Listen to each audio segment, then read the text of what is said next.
Good morning cuties. Radhe Radhe. Welcome back to my channel. I hope you are all doing well. तो previous part में हमने देखा था कि नैन्सी के डैड नैन्सी को बोलते हैं, बेटा मुझे आपको एक बात बतानी है। तो नैन्सी बोलती है, हाँ डैड बिल्कुल बताइए।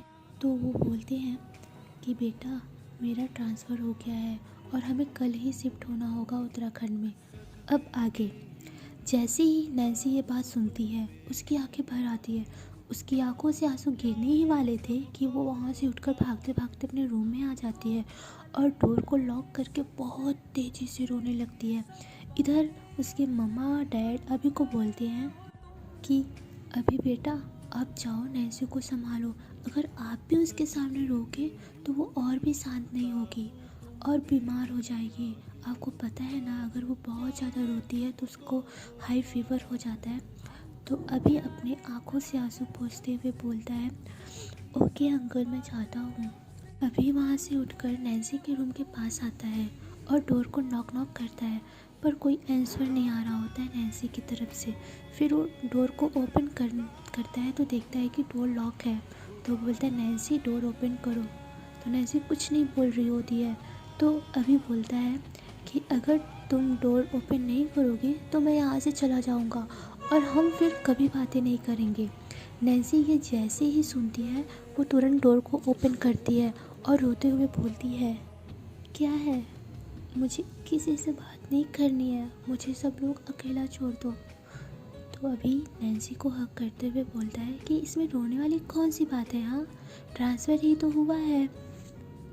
तो नैन्सी बोलती है, मुझे तुम्हें छोड़कर नहीं जाना है, मुझे तेरे साथ रहना है। तू मेरा बेस्ट फ्रेंड है, हम बचपन से साथ हैं। मैंने तेरे अलावा अपना कोई फ्रेंड भी नहीं बनाया, तो मैं बेस्ट फ्रेंड कैसे बनाऊंगी। ऐसे बोलकर अभी को वो और टाइट हक कर लेती है। तो अभी बोलता है कि वहाँ पे बना लियो कोई बेस्ट फ्रेंड, वैसे भी तू हमेशा मेरे से दूर भागती रहती है। तो नैन्सी बोलती है, क्या है तुझे, तू मुझसे बात मत कर, तू मेरे रूम से बाहर जा। ऐसे बोलकर अभी को बाहर कर रही होती है। तो अभी बोलता है, अरे अरे सॉरी ना, मैं तो मजाक कर रहा था। तो क्या हुआ, हम दूर हो जाएंगे, मैं फिर भी तुझे रोज़ कॉल करके पकाऊंगा।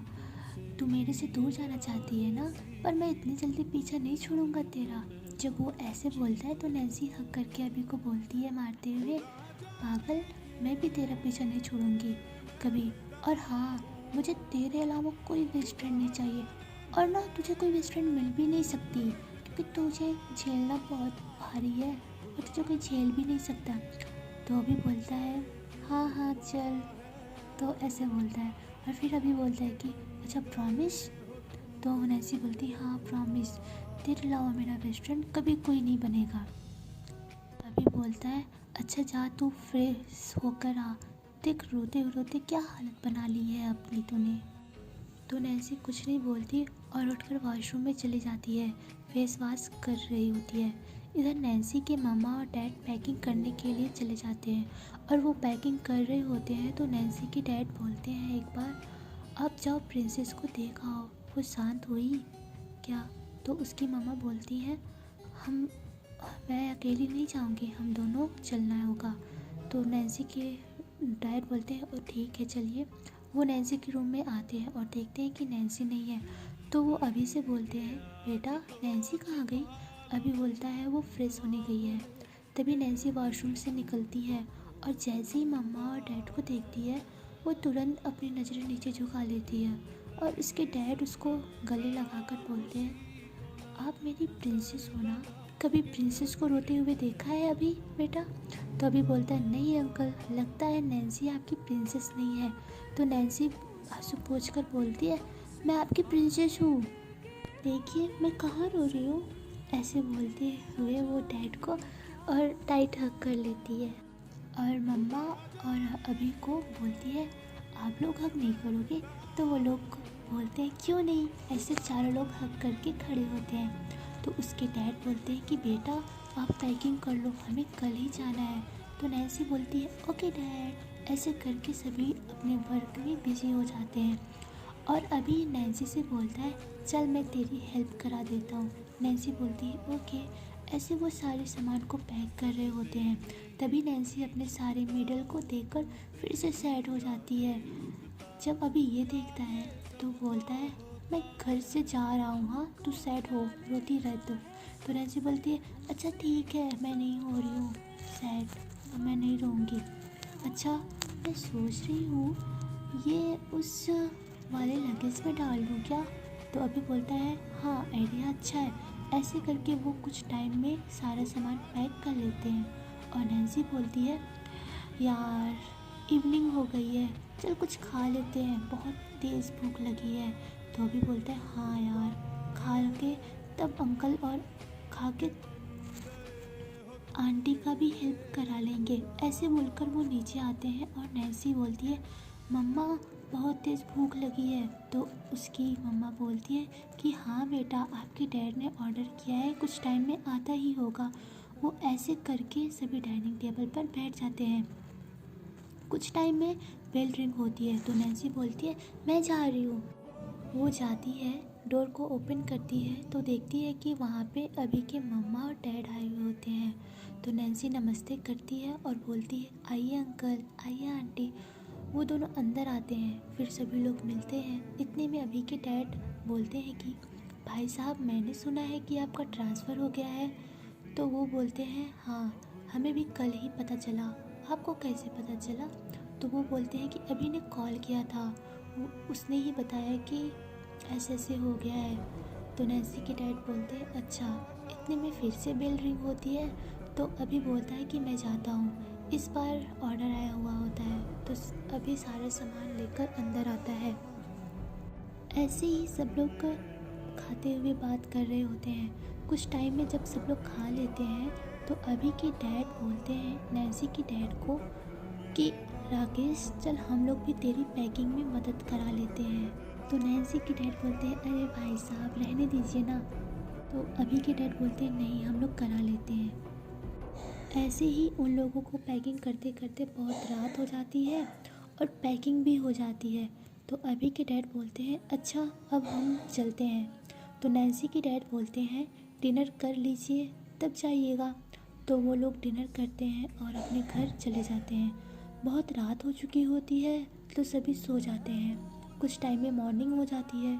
सभी फ्रेश होकर ब्रेकफास्ट करने के लिए रेडी हो जाते हैं।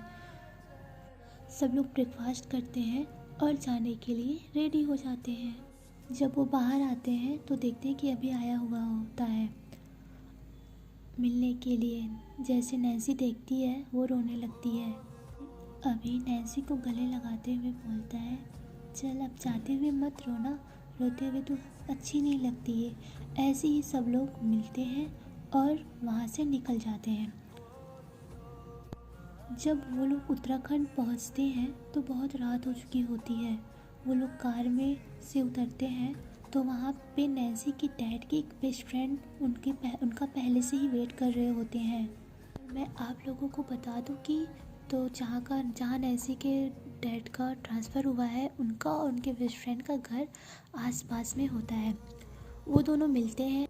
नैन्सी बहुत टायर्ड हो चुकी थी तो उसके डैड के फ्रेंड बोलते हैं, आप अंदर जाओ, फ्रेश हो जाओ, हम लोग आ रहे हैं। तो नैन्सी बोलती है, ओके अंकल। ऐसे ही बोलकर वो अंदर जाती है तो कोई दिख नहीं रहा होता है। वो सोचती है वॉशरूम कहाँ है। वो ऐसे ढूंढते ढूंढते ऊपर चढ़ती है और एक रूम में जाती है। वहाँ पर भी देखती है तो कोई सो रहा होता है। वो ब्लैंकेट से कवर था तो उसका फेस नहीं दिख रहा होता है। तो वो बोलती है, मुझे क्या। ऐसे बोलकर वो वॉशरूम में चली जाती है फ्रेश होने के लिए। इधर जब आवाज़ आ रही होती है तो जो सो रहा होता है वो उठ जाता है और बोलता है, कहीं चोर तो घुस नहीं गया मेरे घर में। ऐसे बोलकर वो इधर उधर देखता है तो उसके सामने एक बैट नज़र आता है। वो बैट को लेकर धीरे धीरे वॉशरूम के डोर के पास आता है और जैसे ही वो वॉशरूम के डोर के पास आता है तो नैन्सी तुरंत डोर को ओपन कर देती है। और जैसे ही वो देखता है तो बोलता है, चोर चोर चोर, ऐसे बोलकर चिल्लाने लगता है। नैन्सी उसके मुंह पर हाथ रखने के लिए आगे बढ़ती है और जैसे ही आगे बढ़ती है तो उसका पैर स्लिप हो जाता है और वो तुरंत उसके ऊपर गिर जाती है। आज के लिए इतना ही। अब देखना ये है कि नैन्सी जिसके ऊपर गिरी है वो आखिर है कौन और उसका रिएक्शन क्या होगा, ये सब देखने के लिए हमारे साथ बने रहिए। आई नो गाइस, थोड़ी सी प्रॉब्लम हो रही होगी आपको, थोड़ी सी स्टोरी बोरिंग लग रही होगी, पर जल्द ही हमारे हीरोइन का एंट्री होने वाला है। आपका इंतज़ार होता है ख़त्म। अगले एपिसोड में देखते हैं क्या होता है। और हाँ, आपका बहुत बहुत दिल से thank you so much for supporting me. Okay bye, tata. और हाँ, प्लीज़ अगर आपको स्टोरी मेरी अच्छी लग रही हो तो लाइक शेयर सब्सक्राइब ज़रूर करें। और हाँ, बेल को ज़रूर ऑन कर लें ताकि जैसे ही मैं स्टोरी अपलोड करूँ आपके मोबाइल पे नोटिफिकेशन आ जाए। ओके टाटा, ख्याल रखना आप लोग। ओके।